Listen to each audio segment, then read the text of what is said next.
Hello, good morning.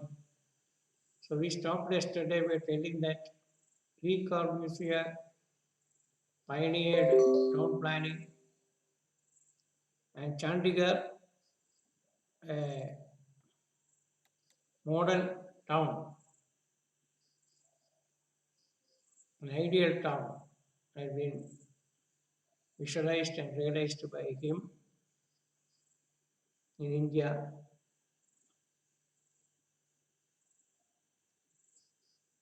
It has a lot of advantages because since the functions of a town has been decentralized and each function has been allotted a particular locality or place with definite area, management of each function for better efficiency of the town is possible. Parking, one such example is parking facility. You can provide the parking. Parking is a very delicate, crucial element in planning of any town, especially when the standard of living of people and affordability increase. People start buying vehicles and their mode of transportation will be private transportation. At the time, the area, the land required for parking without inducing any difficulty for the function of a particular component of a town and without creating any traffic difficulty. At the same time, looking into the aspect of safety and security of the vehicles.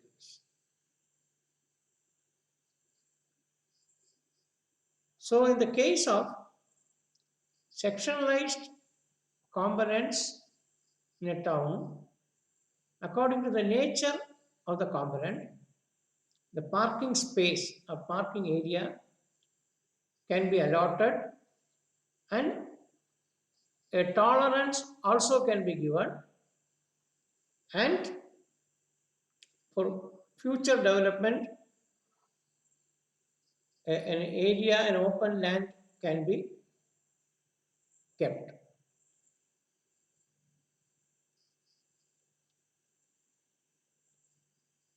And each part according to the function can be characterized and the planning of each component can be as per the existing rules of the town administration authority and according to the requirement of the end users and to maximize the efficiency of their component.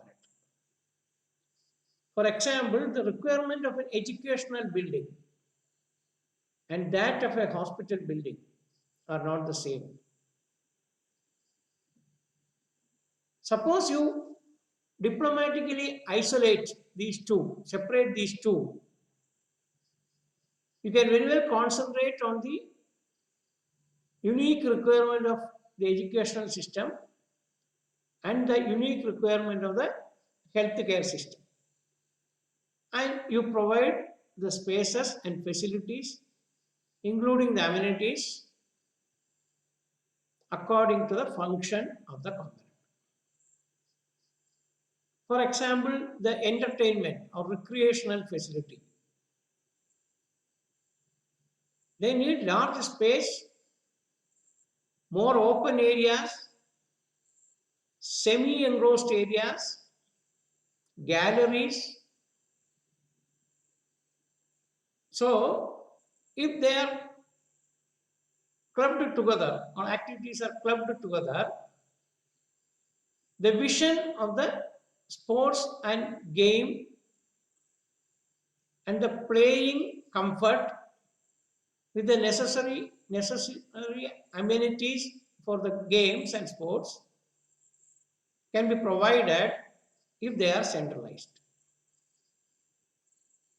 So first you decentralize the components, but you centralize each component.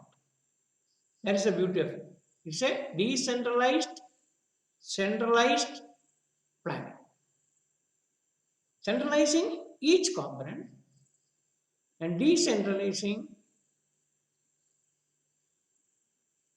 components by themselves.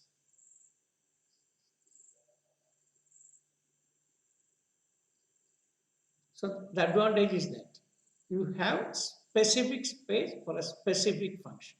Housing, you have a specific area. Recreation, specific area. Health, specific area. Education, specific area. Commerce, commercial buildings. Complexes, specific area. The inherent disadvantage is that people who are in the residential area, the housing area, had to travel a long way to reach all these functions because they are not connected with a short reach. Even though there will be connectivity with the good, efficient road and transportation system, the travel time, the fuel consumption, and it's a day-to-day affair. So in the long run, the logistics and the transportation and the time taken for carrying out this function, they have to reach, the children have to reach the schools or colleges, the parents may have to reach the offices, and some health requirement, if it arises, they have to go there. Obviously, they should have their entertainment. Suppose they are all not dedicated parts, the travel time of all these habitants will be more, and there is a possibility of traffic congestion due to that. So even though the aim was to decentralize the traffic, there is a chance of congestion of traffic during peak time, during the peak time and during festive seasons. So that is the limitation. Not only that, according to the function of the component, the density of population, even though the population is a floating population is a population staying at a place or a location for a short duration of time. And floating population is that population that every day the population changes. The nature of the population changes.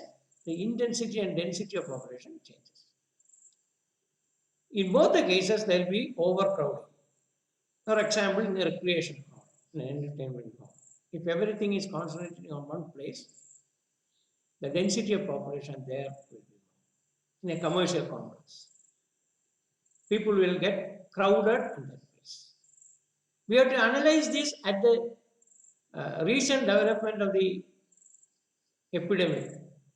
In this epidemic, suppose all these areas are concentrating on some pockets, focused on some pockets or dedicated components of the towns.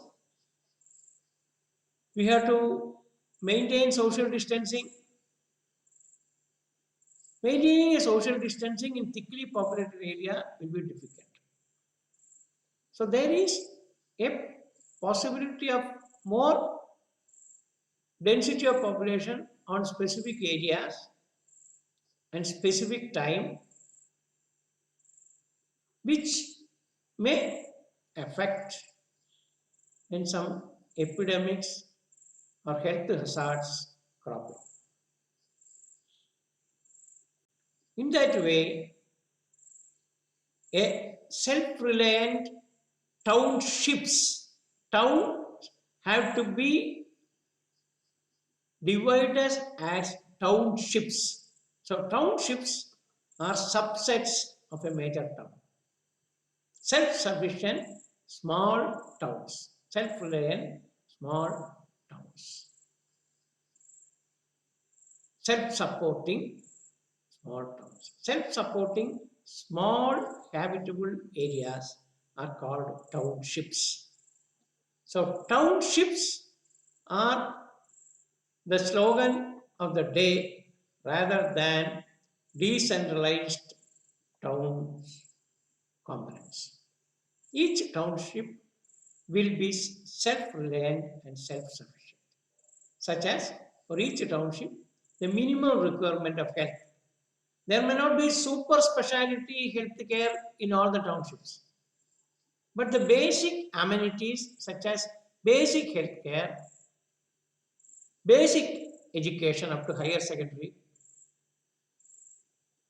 the required shopping amenities or facility, and the required parking space, the required children play area, and the minimum entertainment facility, such as gymnasium, cinema halls, like that, according to the population of the town. So townships are conglomeration of all these components in one lot of space. One major space will be picked out, and in that space it will have acres of land.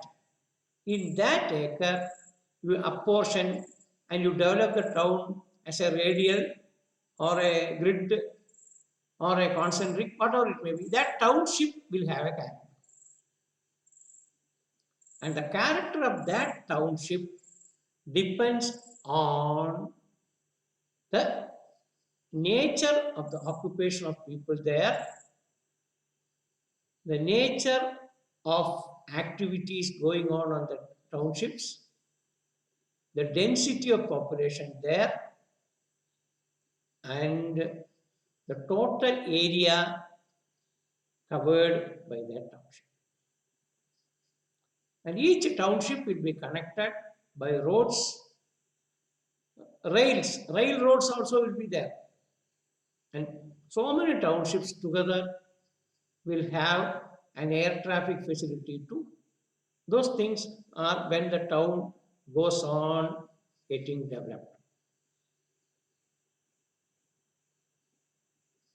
So the development of a town is from the starting from a township.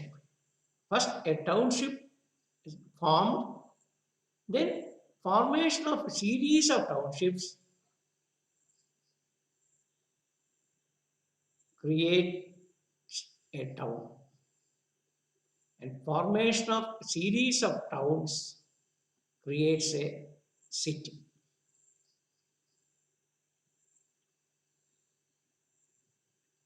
And once these cities are again and again developing, then that city starts decaying.